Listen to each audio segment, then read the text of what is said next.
Hello, everybody. My name is Alex Ybarra, and I'm District 13 State Representative.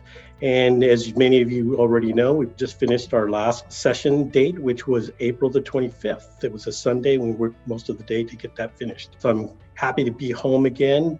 I was in Olympia half the time, and the other half I spent at home doing Zoom in order to get some of these things passed. So there was some good things and bad things, in my opinion, that were passed and not passed. For instance, some of the missed opportunities were the emergency power reform.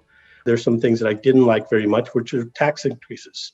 The income tax passed, which is 7% tax on capital gains, which is an income tax.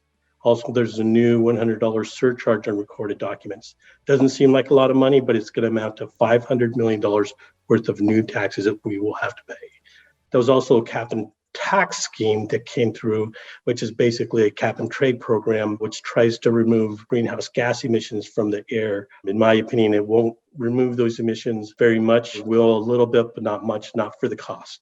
Also, there was a low carbon fuel standard mandate trying to remove some of the carbon in the fuels that we use.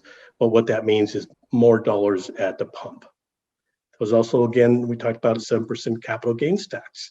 Again, at $250,000, but what that means to us is it the first step in becoming a state income tax, which in my opinion, nobody likes or nobody wants.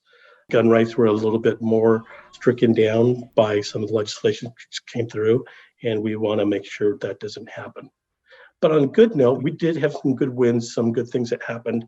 We protected taxpayers from home foreclosure. We had a building economic strength through manufacturing bill, which is House Bill 1170.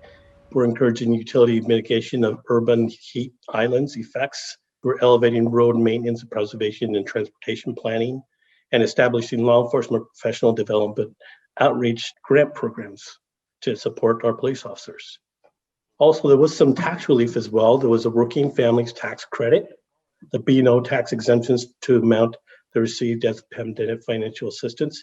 And what that means is for the businesses that accept some grants and loans from the state or from the federal government, they won't have to pay a B&O tax because of those amounts that they received in order to stay in business. So that was a really good one. Property tax deferral during COVID pandemic. And lastly, expanding eligibility for property tax exemptions for service-connected disabled veterans and seniors. Well, that's about it. That's a very quick version of what happened over a 4-month period. Again, I'm here to answer any questions you may have. You can email me or call me in my office. I'll be available for any questions you have concerning anything that happened during the session.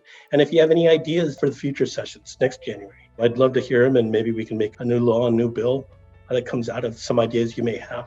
So I look forward to hearing from you in the near future and look forward to serving the constituents of District 13.